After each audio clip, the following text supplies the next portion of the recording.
नमस्कार मित्रांनो, बातमीपत्र या यूट्यूब चॅनलमध्ये तुमचं सगळ्यांचं स्वागत आहे। मित्रांनो, या घडीची सर्वात मोठी बातमी, अहमदनगरमध्ये भाजपला मोठे खिंडार, 2 बडे नेते करणार शरद पवारांच्या राष्ट्रवादीत प्रवेश। मित्रांनो, काय सविस्तर बातमी जाणून घेऊया त्या अगोदर तुम्ही जर आमचं चॅनल सबस्क्राइब केलं नसेल तर सबस्क्राइब करा आणि बेल आयकॉन प्रेस करा। विधानसभा निवडणुकीच्या पार्श्वभूमीवर सर्व राजकीय पक्षांमध्ये हालचाली सुरू झाल्या आहेत। विशेष म्हणजे अहमदनगर जिल्ह्यातही राजकीय घडामोडींना वेग आल्याची माहिती आहे। अहमदनगरचे भाजपचे नेते मधुकर पिचड आणि वैभव पिचड राष्ट्रवादी काँग्रेसच्या शरद पवार यांच्या पक्षात प्रवेश करणार असल्याची माहिती समोर आली आहे। मधुकर पिचड आणि वैभव पिचड आज शरद पवार यांची भेट घेणार असल्याचे देखील सांगितले जात आहे। अकोला येथे शरद पवार यांच्या राष्ट्रवादीचा मेळावा पार पडला। मधुकर पिचड आणि वैभव पिचड या मेळाव्याला उपस्थित होते। दरम्यान याआधीही मधुकर पिचड आणि वैभव पिचड यांनी 3 वेळा शरद पवार यांच्याकडे राष्ट्रवादी प्रवेशाची इच्छा व्यक्त केली होती, असे वृत्त एका वृत्तवाहिनीने सूत्रांच्या आधारे दिले आहेत।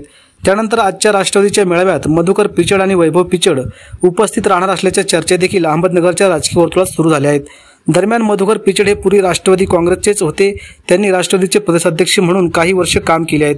2019च्या विधानसभा निवडणुकीत किरण लामटे यांनी वैभव पिचड यांचा पराभव केला। त्यानंतर अवघ्या काही महिन्यातच मधुकर पिचड आणि वैभव पिचड यांनी भारतीय जनता पक्षात प्रवेश केला होता। आज किरण लामटे महायुतीसोबत असल्यामुळे आगामी विधानसभा निवडणुकीत अकोले विधानसभेचे तिकीटही त्यांनाच मिळण्याची दाट शक्यता आहे। त्यामुळे पिचड कुटुंबियांनी पुन्हा राष्ट्रवादीत जाण्याचा निर्णय घेतला असावा, असे देखील बोलले जात आहे। अजित पवार यांनी महायुतीत सहभागी होण्याचा निर्णय घेतल्यानंतर किरण लामटे यांनी अजित पवार यांच्या समवेत महायुतीमध्ये सामील झाले।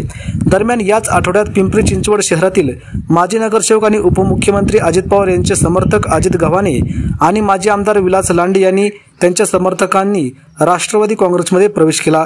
त्यामुळे अजित पवार यांना मोठा धक्का मानला जात आहे। तर राष्ट्रवादी काँग्रेस शरदचंद्र पवार यांनी मधुकर पिचड आणि वैभव पिचड यांना पक्षात प्रवेश दिल्यास अहमदनगर जिल्ह्यातील राजकीय समीकरणे बदलणार आहेत। पण पिचड यांना राष्ट्रवादीतील पक्षप्रवेश भाजपसाठी हा मोठा हादरा बसवणार आहेत। मित्रांनो, या संदर्भात आपल्याला काय वाटतं, आपल्या प्रतिक्रिया नक्की कमेंट बॉक्समध्ये व्यक्त करा। धन्यवाद। जय महाराष्ट्र।